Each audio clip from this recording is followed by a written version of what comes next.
हाँ जी।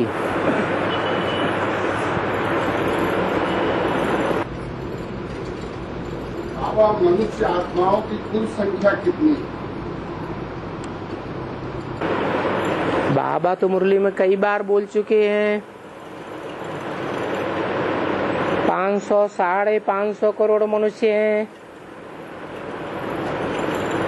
जिनमें मन चलाने की ताकत है। मननाथ मनुष्य कहा जाता है। फिर ऐसे भी हैं जो मन का उपयोग बहुत कम करते हैं, तो उनकी संख्या टोटल बताई है 700 750 करोड़। और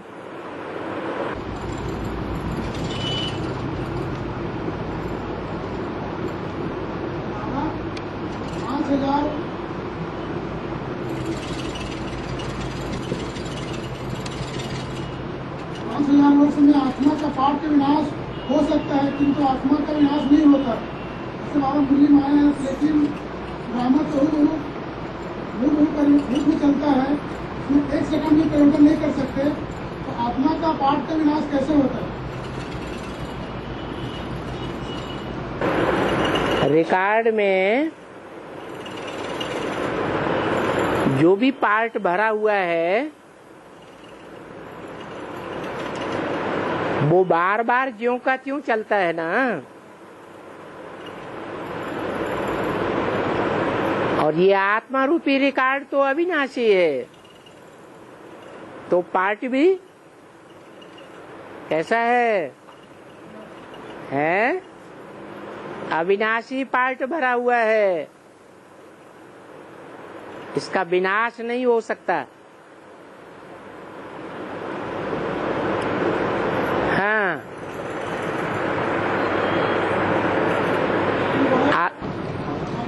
पार्ट का विनाश हो सकता है? पार्ट का विनाश होता ही नहीं, आत्मा का विनाश होता ही नहीं। 84 जन्मों का जो भी पार्ट भरा हुआ है या कम जन्मों का भी भरा हुआ है वो हूबहू रिपीट होता है।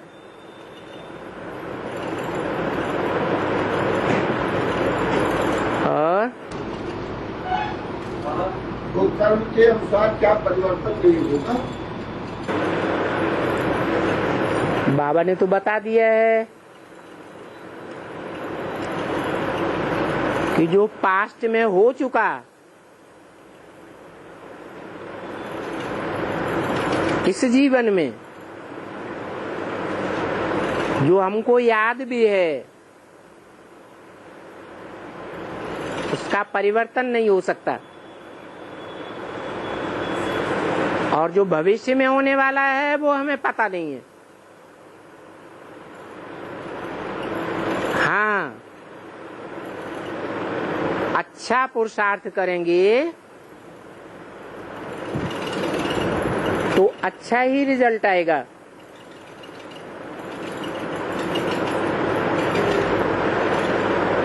पास्ट में कितना भी बुरा किया हो,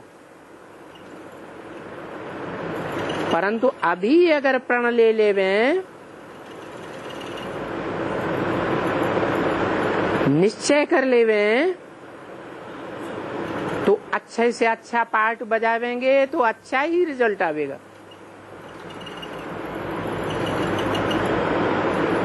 और रिजल्ट वही आवेगा जो कल पहले आया था।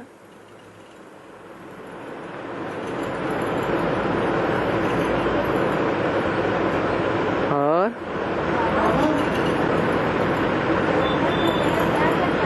है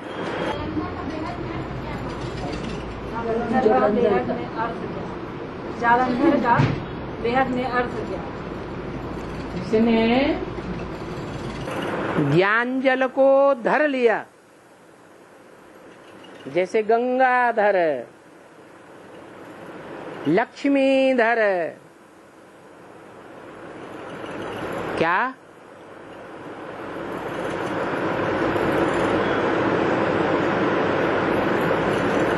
ज्ञान जल क्या है?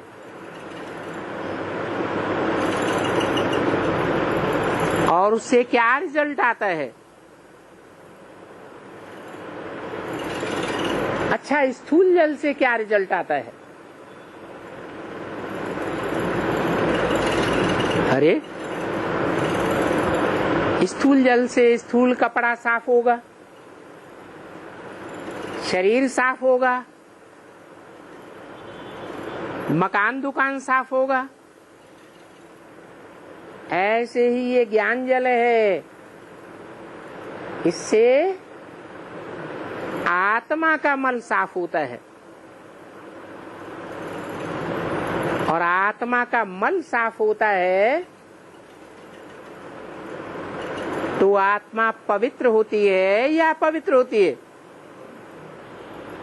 पवित्र ही तो होती है। तो जल का रिजल्ट क्या हुआ?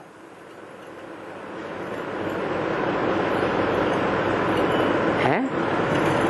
जल को धारण किया, तो जल को धारण करने वाले का रिजल्ट क्या होगा? अरे, पवित्रता धारण होगी ना, कि नहीं होगी? पवित्रता धारण होगी। और जालंधर ने किसको धारण किया था? है? अरे, जालंधर ने वृंदा को धारण किया था। पवित्र थी या अपवित्र थी? हैं? पवित्र थी। तो जिसने भी पवित्रता को धारण किया, उसके सारे काम सफल होंगे, उसको कोई नहीं हरा सकता।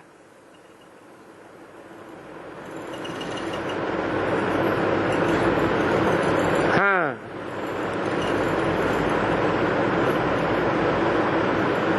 अगर पवित्रता गायब हो गई तो जालंधर भी हार गया था या जीत गया था? हार गया था। दुनिया के सारे काम पवित्रता से होते हैं।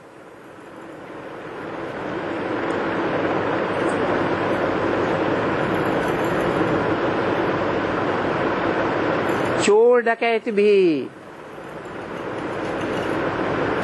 चोरी में, डकैती में सफल होते रहते हैं।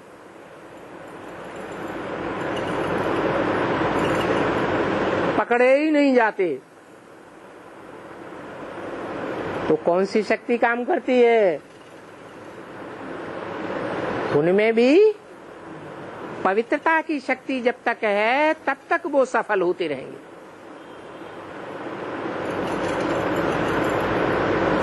पवित्रता की शक्ति क्षीण हुई तो असफलता ही हाथ लगेगी।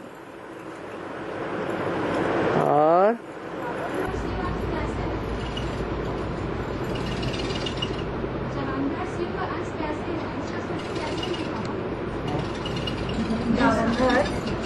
जालंधर शिव का अंश कैसे है? अभी तो बताया, वृंदा जब तक रही तो जालंधर को मारा नहीं जा सका, और वृंदा चली गई या वृंदा की शालीनता चली गई, शील भंग हुआ, तो जालंधर की शक्ति क्षीण हो गई। और भारतवासी इस राज को जानते हैं, इसलिए अपने परिवार की प्योरिटी की बहुत सुरक्षा करते हैं। और दूसरे धर्म के लोग, विदेशी लोग इस बात को नहीं जानते हैं। वो ईश्वरीय ज्ञान जल को महत्व ही नहीं देते। वो अपने धर्म पिताओं के सुनाए हुए में ही विश्वास करते हैं।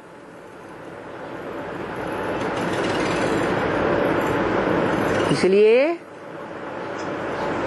उनके धर्म खंडित हैं, धर्म खंड खंडित हैं, अक्षुण्ण नहीं रहते हैं। और भारत का धर्म भले पतन हो जाता है तो भी सर्वथा विनाश नहीं होता, प्रायः लोप हो सकता है। और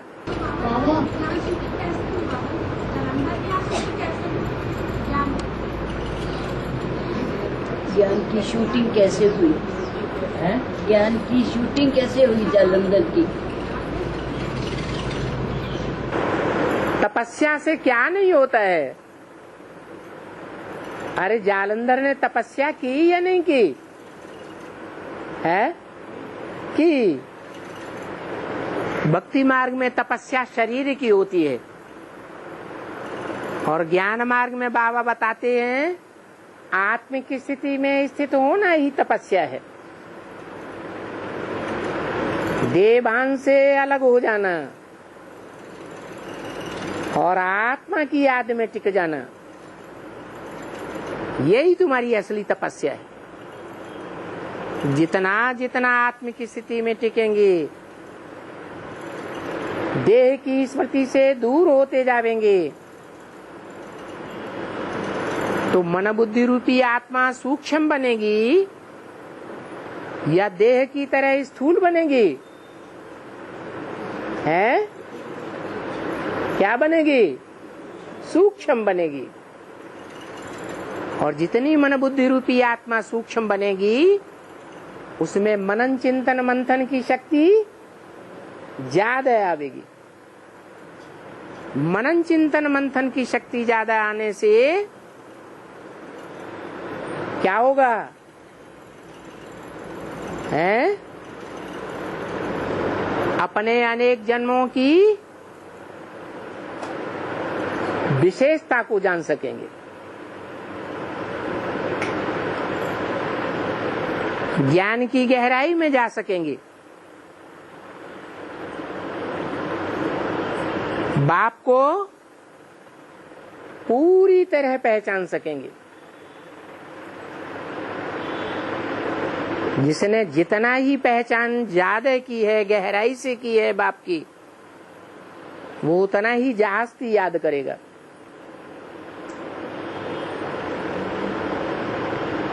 पहचान नहीं तो याद भी नहीं।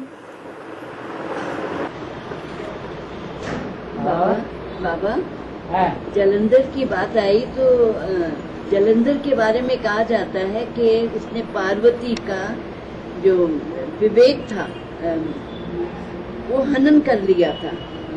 विवेक क्या सोचने की, वो स्मृति का हनन कर दिया था।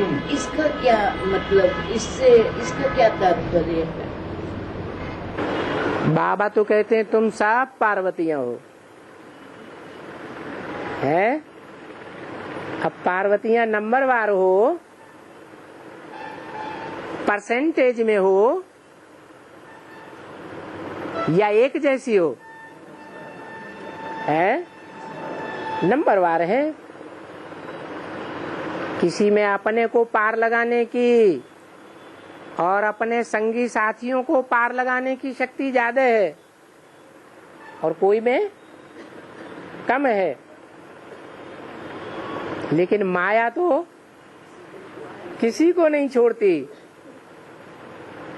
जब ऐसा हुआ है तभी जालंधर ने कार्य कर पाया संपन्न।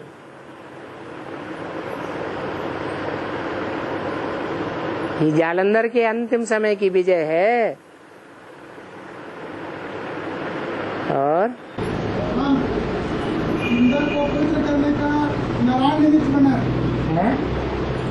इंद्र को अपवित्र करने का नारायण निमित्त बना। कौन निमित्त बना? हाँ, विष्णु निमित्त बना। हाँ, विष्णु नारायण तो अलग अलग बाबा। हाँ जी, एक ही बात है। लेकिन बाबा मुरली में आते हैं कि नारायण का कोई ग्लानि नहीं है ऐसा करके, तो यहाँ पर समझ नहीं लगा है। नारायण का कोई ग्लानि नहीं है करके, हाँ, तो यहाँ पर निमित्त बना तो ये बात समझ नहीं आया। अभी तो बताया माता जी ने। उसने क्या किया? पार्वती के संबंध में क्या किया है? हाँ, तो ये खराब काम नहीं हुआ, खराब काम है बाबा, लेकिन तो उसका रिजल्ट नहीं आएगा। हाँ, और हाँ, बच्चों को दिल से घर जाने की बहुत खुशी होती है, मरने की भी खुशी होती है, परंतु डरते क्या है? परंतु डर जो लगता है, घर जाने की भी खुशी होती है, मरने की भी खुशी होती है, परंतु डर क्यों लगता है? घर जाने की भी खुशी होती है, मरने की भी खुशी होती है। हाँ? मरने की भी खुशी होती है, किंतु डर क्यों लगता है? तो खुशी कहाँ हुई जब डर लगता है? तो आपसे पूछ रहे है, आपसे पूछ रही हूँ क्यों डर लगता है? ये तो दो बातें हो गई, या तो खुशी होगी या तो डर लगेगा। खुशी भी होती है पर डर क्यों? खुशी नहीं होती है। मृत्यु का भय हर एक को होता है, देवताओं को नहीं होता, क्योंकि देवताएं अमर होते हैं। और बाबा, जब आत्मा एक शरीर छोड़ती है तो कहाँ तक जाती है और दूसरे शरीर धारण करने में कितने मिनट लगते हैं?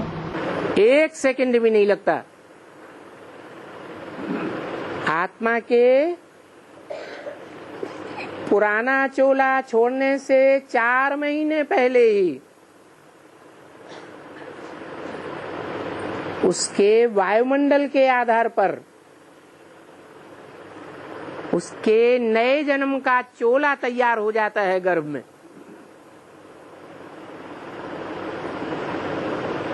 जिस गर्भ में चोला तैयार हुआ है, शरीर छोड़ने के बाद 1 सेकंड भी नहीं लगता। हाँ, अकाले मौत हुई हो तो दूसरी बात है। तो बाबा, जो उत्तरांचल में अभी इतनी मौत हुई है, उनका क्या होगा उन आत्माओं? उत्तरांचल में जो देव भूमि है उसका नाम क्या है? वहाँ कौन सी नदी निकलती है? अलकनंदा गंगा है, वो अलग है। केदारनाथ की ओर से यमुना निकलती है। यमुना केदारनाथ से निकलती है तो उसकी चाल सीधी दक्षिण की ओर जाती है। देवताओं का वास उत्तर में होता है या दक्षिण में होता है? उत्तर में, है ना? और अपोजिट में दक्षिण में किसका वास होता है? राक्षसों का वास होता है। तो यमुना नदी सीधी दक्षिण की ओर जाती है।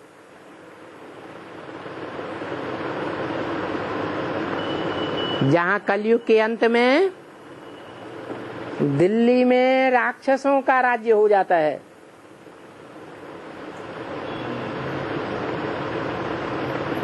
दिल्ली में नई दुनिया की स्थापना भी होती है और दिल्ली परिस्तान से क्या बन जाती है? अंत में कब्रिस्तान भी बन जाती है। कौन बनाते हैं?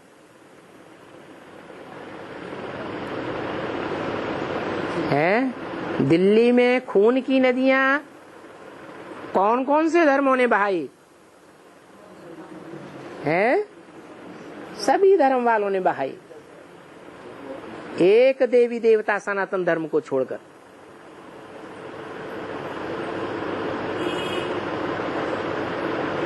तो दिल्ली में जब यमुना पहुंचती है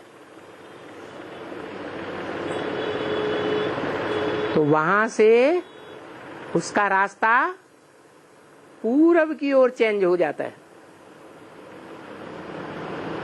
और आखिरी में आकर गंगा में मिल जाती है।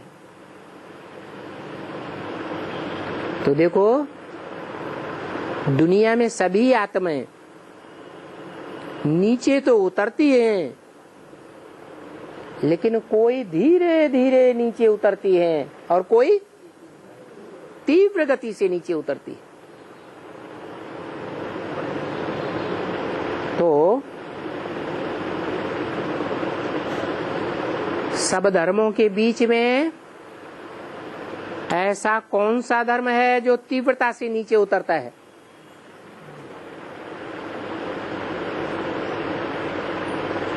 बहुत ही भ्रष्ट बन जाते हैं, कामी इस्लामी। और कामी इस्लामियों में भी जब इब्राहिम आते हैं तो कौन सी आत्मा है जो सबसे जास्ती पतित हो जाती है?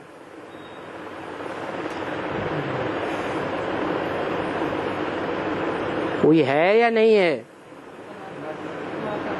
इब्राहिम आएगा तो सबसे पतित में प्रवेश करेगा या पावन में प्रवेश करता है? हैं? पतित में प्रवेश करता है। वो है इस्लाम धर्म की वो बीज रूप आत्मा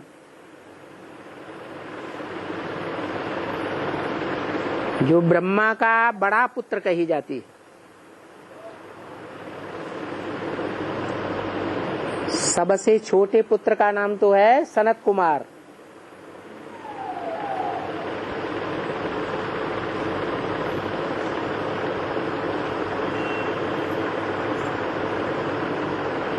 वो राक्षसों का बीज है।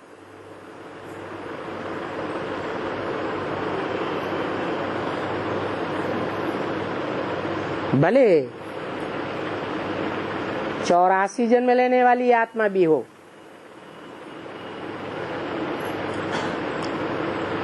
परंतु अगर दूसरे धर्म में कन्वर्ट होती है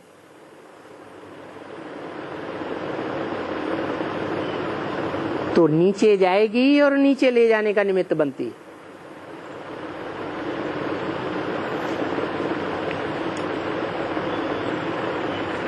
यमुना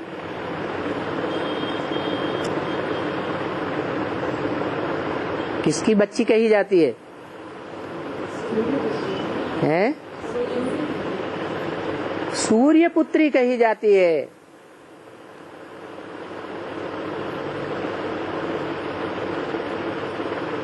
सूर्य की पुत्री है।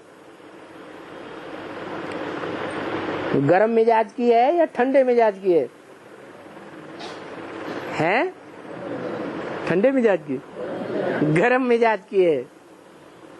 बाबा ने कहा अगर कोई में क्रोध का अंश है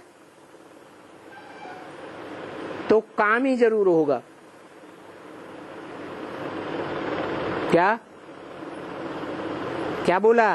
कामेशु क्रोधेशु जरूर होते हैं।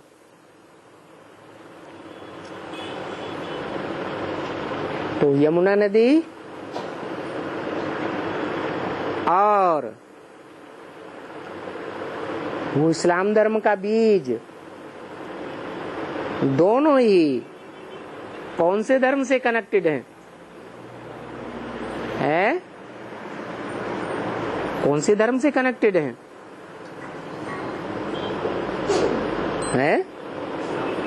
इस्लाम धर्म से कनेक्टेड हैं। मुख्य धर्म कितने हैं? हैं? 4 मुख्य धर्म है। देवता, इस्लामी, बौद्धी, क्रिश्चियन।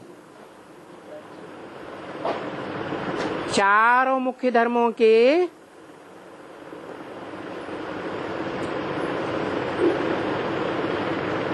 चार इष्ट देव हैं।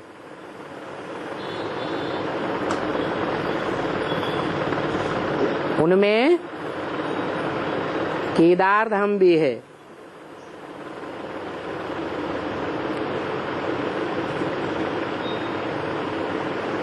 जो इस्लाम धर्म में आत्माएं कन्वर्ट होने वाली हैं भारत की, पहले देवताएं थे।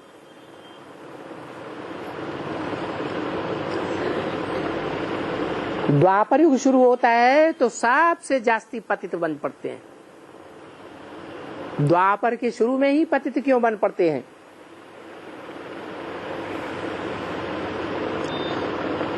है पतन का युग शुरू होता है, ध्वंस का युग शुरू होता है, तो सबसे पहले कौन नीचे गिरते हैं? इस्लाम धर्म में कन्वर्ट होने वाले। तो जो भी इस्लाम धर्म में कन्वर्ट होने वाली भारतीय आत्माएं हैं,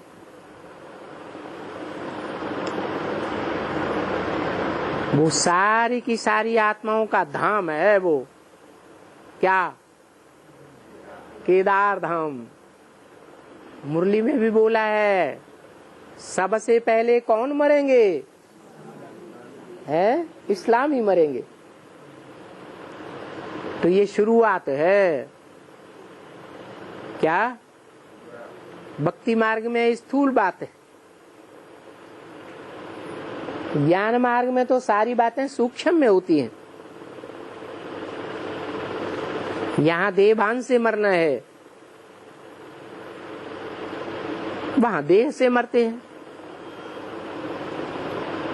और बाबा ने बोला है कि पूरा संगम युग ही अमृत बेला है। संगम युग, पूरा संगम युग ही अमृत बेला है। सारा संगम युग अमृत बेला है।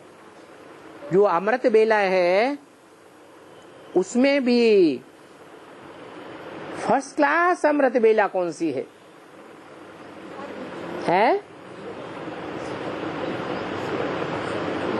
अरे विदेशी लोग तो मानते हैं कि रात्रि के 12 बजे से सूरज ऊपर उठने लगता है, और है भी ऐसे। स्थूल सूर्य रात्रि शुरू होते ही नीचे डूबने लगता है, रात्रि के 12 बजे तक खूब डूबता रहता है पृथ्वी के उस छोर अपोजिट में, और 12 बजे के बाद ऊपर उठना शुरू होता है। विदेशियों ने इस राज को पहले जाना। जो स्थूल सूर्य के रूप में बात है, वो ज्ञान सूर्य के रूप में भी है। ज्ञान सूर्य को भी ब्राह्मणों की दुनिया में पहले किसने जाना? जो इस्लाम धर्म का बीज, क्रिश्चियन धर्म का बीज, बौद्ध धर्म का बीज, इन्होंने पहले जाना, पहले पहचाना, और संसार में प्रत्यक्षता भी की।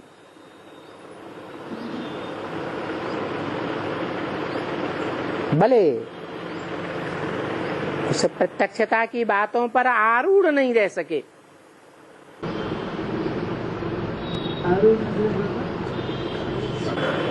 जागना नहीं हो सका। जैसे सवेरे को उठते हैं, कोई 1 बजे 12-1 बजे जग के बैठ जाए तो स्थिर रहते हैं या लुढ़क जाते हैं? आरूढ़ नहीं रहते। तो ये विदेशियों की हालत होती है। इसलिए जो भी सीरियल धार्मिक देखते हैं, उन धार्मिक सीरियल्स में असुरों के माथे पर जो मुकुट होता है, उसमें काय का पंख लगाया जाता है, मुर्गे का पंख लगाया जाता है। क्यों? मुर्गा पहले जाग जाता है, सबको जगाता है, फिर क्या होता है? फिर सो जाता है। तो ये भी मुर्गे हैं, दूसरों को जगा देते हैं, खुद सो जाते हैं। तो वो विदेशी ब्राह्मणों की संगम युग दुनिया में भी सन 76 में जाग गए, 76, 77, 78 में जागे, बाद में सो गए, अज्ञान नींद में सो गए। पहले बाप को पहचाना, फिर जब अज्ञानता छा गई तो एकदम विरोधी बन गए। विदेशियों ने भारत के धर्म की, भारत के शास्त्रों की निंदा की है या नहीं की है? हैं? बहुत निंदा की। अभी भी निंदा करते जा रहे हैं। तो शूटिंग कहाँ होती है? हैं? संगम पर ही ये शूटिंग होती है।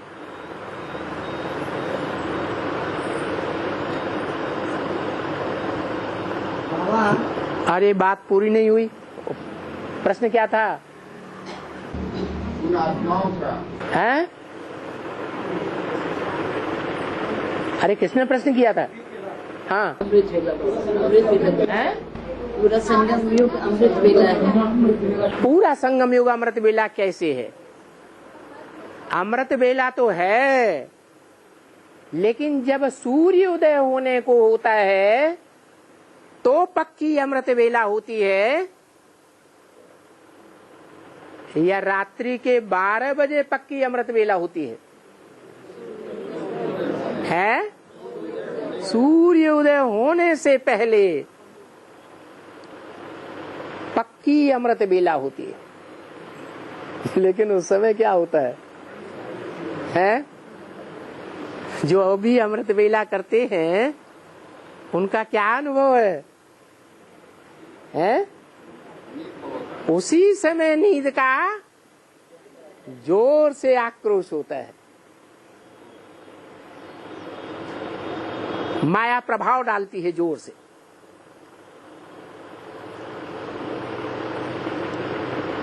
वो माया की लास्ट परीक्षा होती है, उसमें बहुत फेल हो जाते हैं। अभी भी क्या कहा मुरली में है? 1.5 घंटा अच्छा होता नहीं तो 1 घंटा अच्छा होता ना सही, आधा घंटा ना सही है। थोड़े में थोड़ा भी अमृत वेले याद करना है। तो लास्ट में अगर थोड़ा भी याद किया तो उसका प्रभाव बहुत ज्यादा हो जाएगा।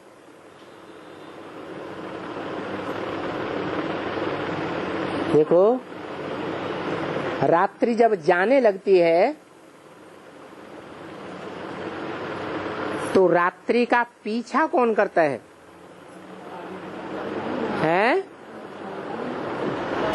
अरे लाल लाल लाल लाल चारों तरफ पूरब की ओर कौन पीछा करती है? लालिमा। लालिमा या कालीमा है? रात्रि का पीछा करती है कालीमा, और उसके पीछे पीछे आती है उषा।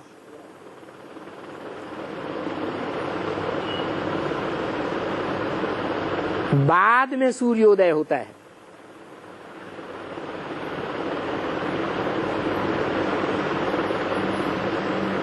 तो क्या रिजल्ट हुआ?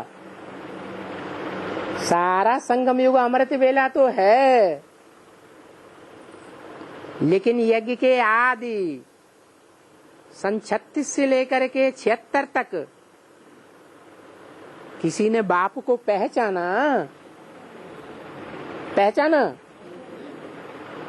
ब्रह्मा ने पहचाना, सरस्वती ने पहचाना, तो उसे अमृत वेला कहेंगे? देंगे। कब से कहें? 76 से, जब से ज्ञान सूर्य उदय हुआ। लेकिन वो अमृत वेला भारतवासियों के लिए है या विदेशियों के लिए है? किसके लिए है? विदेशियों ने पहचाना, भारतवासियों ने नहीं पहचाना। दक्षिण भारत है भारत का विदेश। तो सन 76 के बाद ही जो दक्षिण भारत के विशेष राज्य हैं, कर्नाटक, आंध्र प्रदेश और तमिलनाडु, वो ढेर की ढेर पार्टियां उत्तर भारत में, जहां भारत में भगवान की प्रत्यक्षता रूपी जन्मभूमि गाई जाती है, चाहे शंकर के रूप में, चाहे राम के रूप में, चाहे कृष्ण के रूप में, वो दक्षिण भारत के लोग दौड़ दौड़ करके आने लगे। और उत्तर भारत के कुंभकर्ण सो रहे हैं। जैसे कि विजयमाला अंत तक सोती है कि ज्ञान सूर्य के उदय होने के तुरंत बाद जाग जाती है, विजयमाला के मण के सन 76 से ही जाग जाते हैं या अंत तक सोते रहते हैं? अंत तक सोते रहते हैं। बाबा ने कहा जब सन्यासी निकलेंगे तब तुम बच्चों की विजय हो जाएगी, चाहे वो सफेद कपड़े वाले सन्यासी हो, चाहे पीले कपड़े वाले सन्यासी। लेकिन वो जागते कब हैं? आदि में या अंत में? हैं? अंत में जागते हैं। और जब 100% अमृत बेला होती है तब जागते हैं या बाद में जागते हैं? हैं? एकदम फर्स्ट क्लास अमृत बेला होती है, उस समय से थोड़ा पहले जाग जाते हैं। और गंगा भी कब निकलेगी? हैं? अंत में निकलती है गंगा। तो ये विशेष शक्तियां हैं।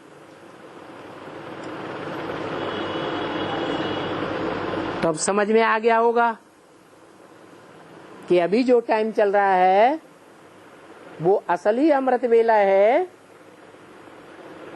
या सिर्फ कहने मात्र है? हैं? असली अमृत वेला अभी चल रहा है,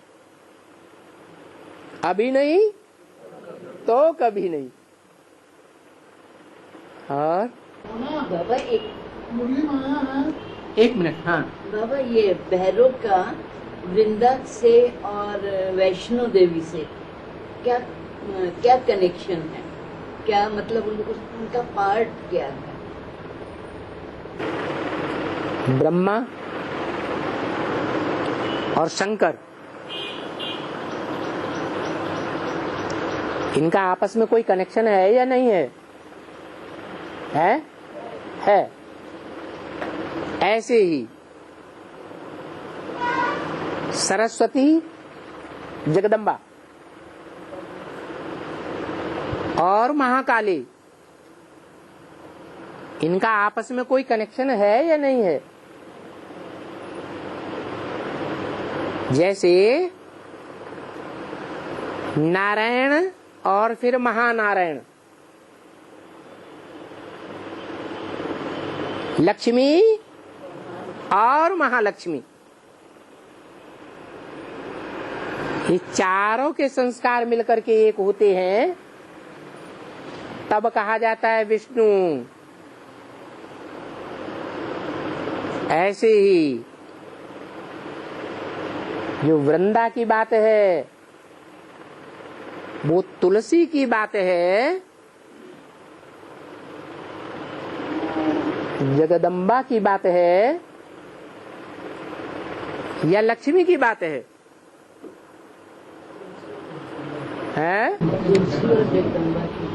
है? तुलसी और जगदम्बा की बात। हाँ, तुलसी वृंदावंती है।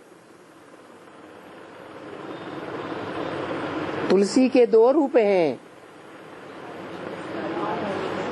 एक हरित तुलसी जो घर गृहस्थ में पालना लेती है, पनपती है, और एक काली तुलसी जो गृहस्थ में नहीं पनपती है, घरों में नहीं पनपेगी। कहाँ फलती फूलती है? जंगलों में। अभी भी जो तुलसी का काला रूप है, जिसे यमुना कहा गया है, वो कांटों के जंगल में पड़ी हुई है या भगवान के बगीचे में है? कांटों के जंगल में है। और जिसे हरित तुलसी कहा जाता है, वो गृहस्थी में होगी या कांटों के जंगल में होगी? हैं? कहाँ? गृहस्थी में ही होगी, कांटों के जंगल में नहीं होगी। कांटों का जंगल माने व्यभिचारियों का देश। तो लक्ष्मी और महाकाली जगदम्बा, ये दोनों के संस्कार मिलकर जब एक होते हैं, माना रुद्रमाला का लास्ट मणका और विजयमाला का फर्स्ट मणका, दोनों मिलकर के संस्कारों से जब एक हो जाते हैं, तब उनको कहा जाता है महालक्ष्मी। और जालंधर ने महालक्ष्मी के कौन से रूप को धर लिया? लक्ष्मी के रूप को धरा या जगदम्बा के रूप को धरा? है? जगदम्बा के रूप को धर लिया। बाकी ऐसे नहीं है कि जो 84 जन्मों में भी पवित्र रहने वाली है, उसको कोई असुर प्रभावित कर सके। वो रुद्रमाला का मणका जो भगवान के उतने ही नजदीक है जितना फर्स्ट मणका, और वो विजयमाला का फर्स्ट मणका जो भगवान के उतने ही नजदीक है जितना विजयमाला का लास्ट मणका। तो ये चारों आत्माओं का संस्कारों का मिलन है जो विष्णु रूप कहा जाता है। बाकी पार्ट तो जरूर अलग अलग होंगे। विष्णु की चारों भुजाओं के एक ही जैसे पार्ट होंगे या अलग अलग पार्ट होंगे?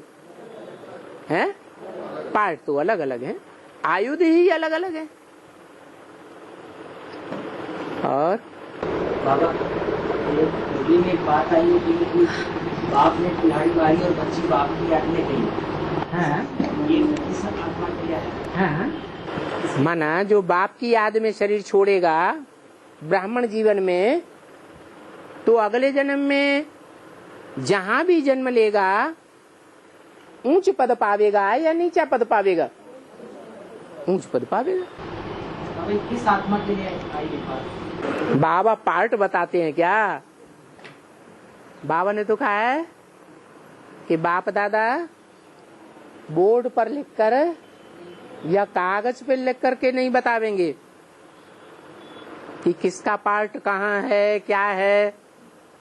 जिसका जो पार्ट होगा वो स्वयं ही अपने मुख से बोलेगा, सारे प्रूफ बताएगा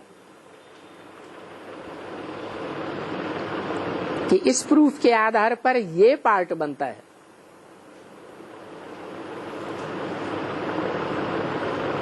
राम की आत्माएं, कृष्ण की आत्माएं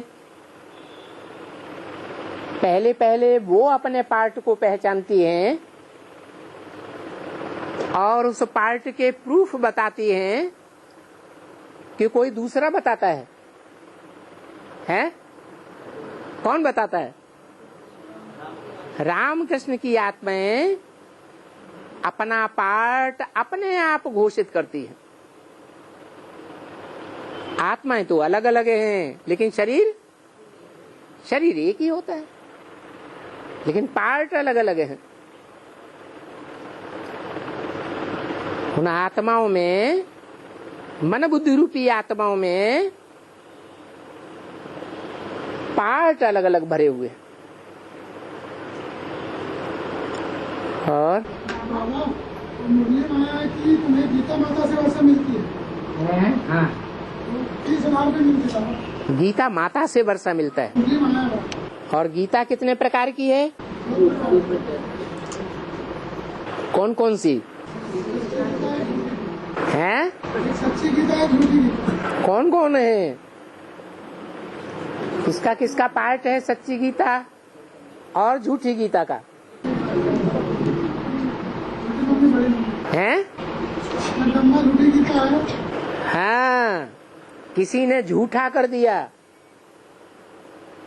प्योरिटी को झूठा कर दिया तो झूठी गीता। और जिसकी पवित्रता अक्षुण्ण रही वो सच्ची गीता। शास्त्रों में उनका नाम दिया है अदिति और दिति। अदिति माने जो खंडित ही ना हो सकी, और दिति माने जो खंडित हो गई। जिसकी प्योरिटी खंडित हो गई उससे दैत्य पैदा हुए। दिति से दैत्य और अदिति से अद्वैत, जो एक को मानने वाले हैं, उनकी पैदाइश होती है। तो है बाबा, जगदम्बा जिससे खंडित हुई तो क्या वही भैरव है? जगदम्बा जिससे खंडित हुई क्या वही भैरव है? भैंसा कौन है?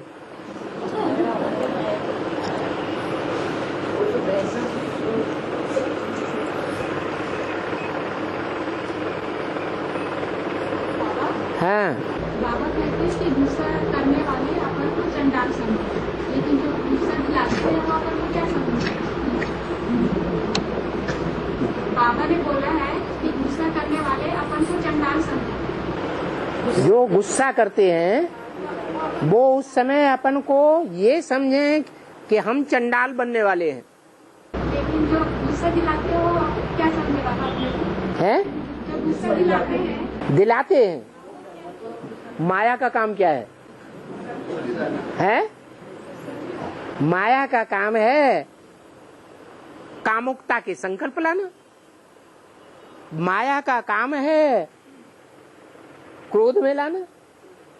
माया का काम है लोभ में लाना। माया का काम है अहंकार में लाना। माया अनेक रूप धारण करती है। माया भी रूप धारण करती है या नहीं करती है? करती है। तो जो अनेक रूप धारण करने वाली माया है वो कोई पुरुष के रूप में भी आकर के क्रोध दिला सकती है, स्त्री चोले के द्वारा भी क्रोध दिला सकती है। उसका तो काम ही है। ये काम किसने दिया? बाबा ने दिया। जो श्रीमत पर नहीं चलते हैं, मेरे को याद ही नहीं करते हैं, उनको खूब फटकाओ। और हाँ, गीता माता से वर्षा मिलती है। तो वर्षा देने वाली जो माता है, उस माता का सच्चा कनेक्शन बाप से होगा या झूठा कनेक्शन होगा? तो किससे वर्षा मिलता है? फिर यहाँ संगम युग में बाप के संबंध संपर्क सन्नद्ध में आने वाली अव्वल नंबर आत्मा कौन होगी? लक्ष्मी कि जगदम्बा? लक्ष्मी होगी। तो वर्षा भी कौन देगी? है वर्षा भी माता के द्वारा, माता के द्वारा ही गोद लिया जाता है। और शिव का भक्त प्रथम श्रेणी में आते हैं। शिव का भक्त प्रथम श्रेणी में आते हैं। कहाँ पे? प्रथम श्रेणी में आते हैं। प्रथम श्रेणी में। हाँ, और लक्ष्मी नारायण के भक्त सेकंड श्रेणी में आते हैं। मुरली माया बाबा और राम का भक्त तृतीय श्रेणी में आते हैं। फेल कौन हुआ? लेकिन राम का रजाई गाया जाता है और पतित पावन राम जी गाया जाता है, तो तीसरे श्रेणी में कैसे आया? जो राम फेल हुआ वो पतित पावन, या जो राम पास हुआ वो पतित पावन? फेल कब हुआ? पास्ट में। और पास कब होता है? भविष्य में। तो पुरुषार्थ में अंतर पड़ा या नहीं पड़ा? अंतर पड़ गया। तो प्राप्ति करने और कराने में भी अंतर पड़ जाता है।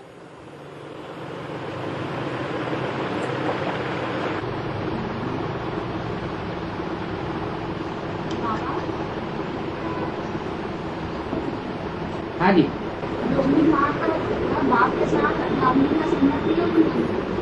आप आगे आके बैठ जाओ ना, थोड़ा सुनाई पड़े। ये आगे की माता जी के कान बहुत बड़े बड़े हैं, यही नहीं सुन पा रही, हम कैसे सुनेंगे? हाँ।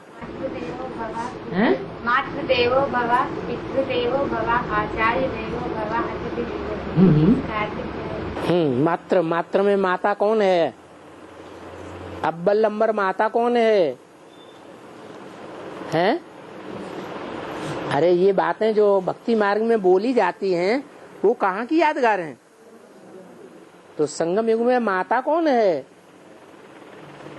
हैं? अरे अव्वल नंबर माता कौन है? हैं? हाँ, अव्वल नंबर माता जो अव्वल नंबर प्योरिटी को धारण करती है वो अव्वल नंबर माता। पिता कौन है? हैं? शिव बाबा। और लेकिन शिव बाबा देवो है या भगवान है?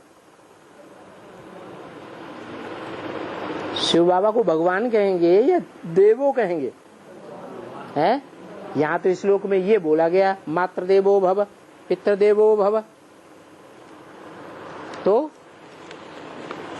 पितृ देवो कैसे?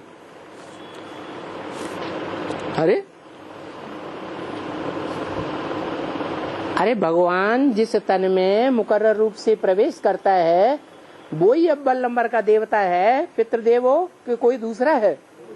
वही तो है।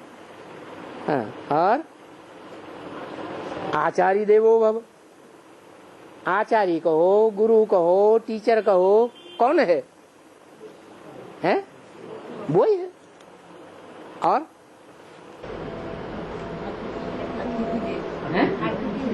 अतिथि देवो।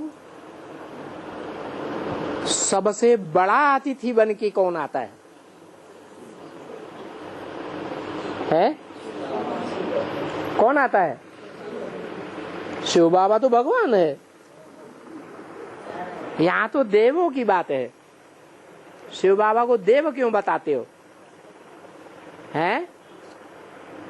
और अतिथि जो आते हैं वो इसी दुनिया से आते हैं कि परमधाम से आते हैं? तो कौन है अतिथि देवो भव? हैं? वो ढेर के ढेर बच्चों के घर में जाकर के अतिथि बनता है। अरे वही आत्मा। और बाबा ज्ञान का सागर है। वो एक मुरली में है कि अभी सब सुना देंगे तो बाद में क्या सुनाएंगे? तो किस संदर्भ में कहा है? अभी सब सुना देंगे हाँ, तो बाद में क्या सुनाएंगे? ठीक बात है। किस संदर्भ में कहा? क्योंकि इस संदर्भ में कहा कि बाबा ने कहा है जब तक जिएंगे तब तक पिएंगे। तो इस दुनिया में कब तक जिएंगे? अरे जब तक दुनिया रहेगी तब तक जिएंगे कि नहीं जिएंगे? कोई कोई है जिएंगे। तब तक पिएंगे। क्या पिएंगे? मनुष्यों का सुनाया हुआ पिएंगे। मनुष्यों ने तो विष ही विष पिलाया, या भगवान का पिलाया हुआ पिएंगे?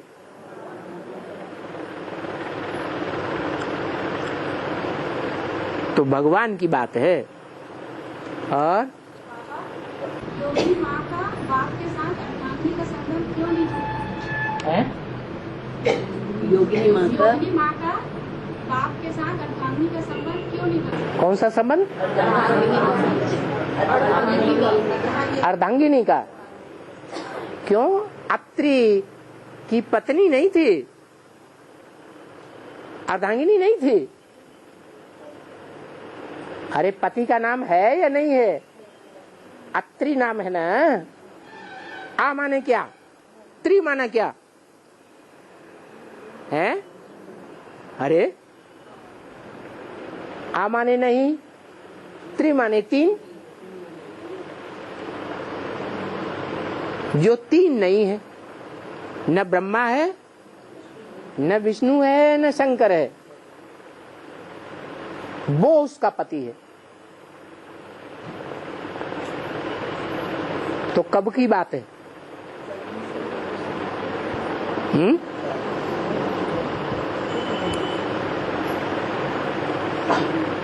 ब्रह्मा के रूप में भी पार्ट बजाने वाला नहीं है, विष्णु के रूप में भी पार्ट बजाने वाला नहीं है, और शंकर के रूप में भी पार्ट बजाने वाला नहीं है। ये तीनों देवताएं, इनको देवभान आता है या नहीं आता है? हैं? आता है। तो जब देवभान की स्थिति में है तब ही त्रिदेव में आ सकते हैं, या देवभान से परे निराकारी बीज रूप स्टेज में है तब त्रिदेव कहे जावेंगे। है? देवभान की स्टेज में है, ब्रह्मा भी है, विष्णु वाली पार्ट बजाने वाली आत्मा भी है, शंकर के रूप में पार्ट बजाने वाली आत्मा भी देवभान में है। लेकिन कभी पुरुषार्थी जीवन में सेकंड बाय सेकंड बीज रूप स्टेज बनती होगी या नहीं बनती होगी? किसकी बनती होगी सबसे जास्ती? है? अरे जोर से नहीं बोलते हैं? शंकर की निराकारी स्टेज दिखाई जाती है चित्रों में। तो जब निराकारी स्टेज है, देवभान है ही नहीं, तो वो शिव है या देव है? शिव है, इसलिए अत्रि है। और माउंट आबू में दादी के क्रम में ब्रह्मा बाबा आने के लिए आवाहन किया जाता है, लेकिन शिव बाबा का आवाहन नहीं किया जाता है। तो जो माउंट आबू में संदेशी बहन होती है, तो सूक्ष्म वतन में कैसे ब्रह्मा बाबा के आने के लिए संदेश होती है? इस तारीख को आएंगे। जो औलिया लोग हैं वो भूत प्रेतों का आवाहन करते हैं कि नहीं? जो भूत प्रेत होते हैं वो सूक्ष्म शरीरधारी होते हैं या बिंदु रूप होते हैं? जिनका आवाहन करते हैं वो भी सूक्ष्म शरीरधारी होते हैं, तो उनका आवाहन किया जाता है। और शिव बाबा तो आवाहन करने से आते हैं या अपने आप आते हैं? शिव बाबा तो अपने आप आ जाते हैं। वो कब आते हैं कब जाते हैं उनका पता ही नहीं पड़ता। मुरली में बोला इस ब्रह्मा को पता पड़ता है कि शिव बाबा कब आते हैं कब जाते हैं, पता पड़ता है। ब्रह्मा को भी पता नहीं पड़ता, तो तुम बच्चों को पता पड़ता है? हैं? कब आते हैं कब जाते हैं? मोबाइल करना पड़ता है कि नहीं? हैं? कोई बताएगा तभी पता पड़ता है कि अपने आप पता पड़ता है? लेकिन ये तो पता पड़ता बाबा कि बहुत देर से आते हैं। आते तो है ना, बहुत देर, उसका कोई काउंटिंग तो हुआ ही नहीं 5000 वर्ष के बाद, वो भी तो बहुत देर है ना।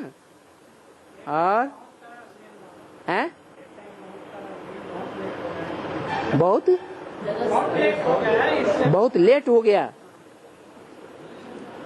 और संख्या इससे ज्यादा बढ़े मिनिमम दोनों की तो और ज्यादा लेट होगा या जल्दी होगा? हैं? तो क्या करना चाहिए? हैं? जल्दी आएंगे तभी आंखों से देखेंगे, कानों से सुनेंगे, मुख से बात करेंगे, या आज अमृत वेला बोला याद दिलाया वो भी करेंगे, हैं? अमृत वेला करेंगे, सिवाय इसके दूसरा छुटकारा नहीं है। हाँ। समय का इंतजार सब करते लेकिन समय किसी का इंतजार नहीं करता, ऐसा आज बताइए इसका। समय का इंतजार सभी करते हैं लेकिन समय किसी का इंतजार नहीं करता। समय का इंतजार सब करते हैं। हाँ, लेकिन समय का इंतजार। हाँ, समय माने काल, और काल जड़ है या चैतन्य है? हैं? जो जड़ काल है उसकी कोई यादगार है?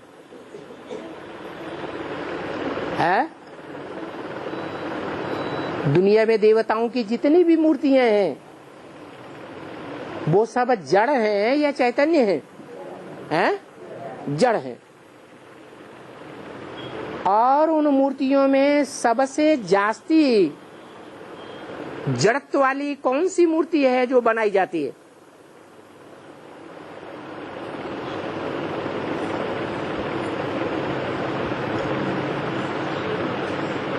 सबसे जास्ती बनाई जाती है? शिवलिंग है, वो मूर्ति नहीं है। शंकर की मूर्ति, तीर्थंकरों की मूर्ति, वो सबसे पुरानी और दुनिया में सबसे जास्ती तादाद में मिलने वाली है। तो सबसे जास्ती जड़जड़ीभूत बुद्धि किसकी बनती है? सबसे दुनिया में सबसे जास्ती तमो प्रधान कौन बनता है? तुम बच्चे पत्थर बुद्धि बन गए। पत्थर बुद्धि को मैं आकर के पारस बुद्धि बनाता हूं। पत्थर को छूने से कोई बदल जाता है क्या? 2500 साल से पत्थरों की पूजा करते आए, शिवलिंग की पूजा करते आए, कोई चेंज हुआ? किसी का परिवर्तन हुआ है? लेकिन अब क्या होने वाला है? वो ही पत्थर की मूर्ति जिसे पत्थर का लिंग कहा गया। लिंग क्यों कहते हैं?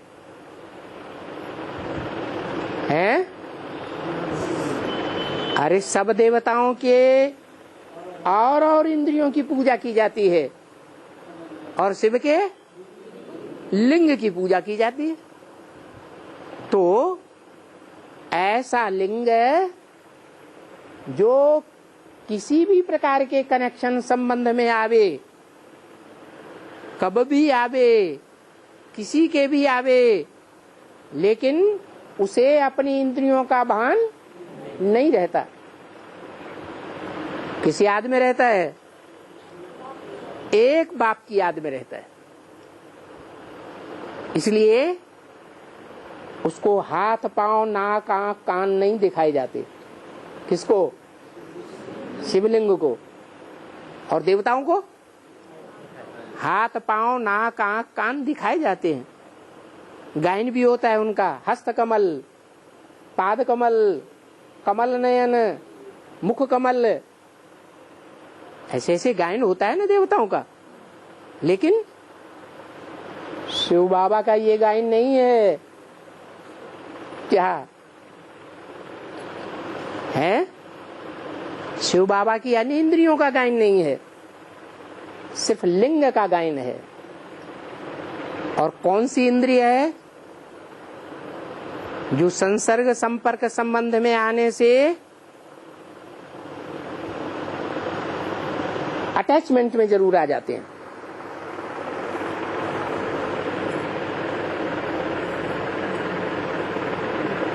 लगाव जरूर पैदा हो जाता है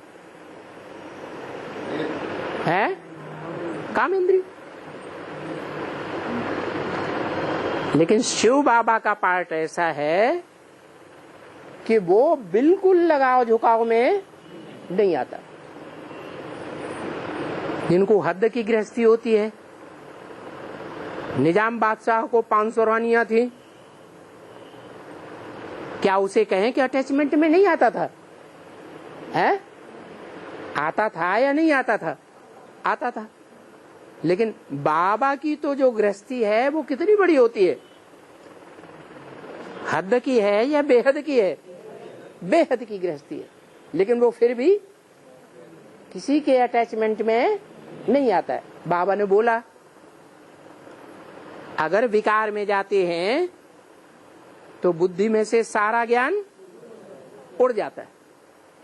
क्यों उड़ जाता है? क्योंकि अटैचमेंट में आ जाती है बुद्धि। अगर बुद्धि लगातार डिटैच रहे तो बिल्कुल याद नहीं आएगी।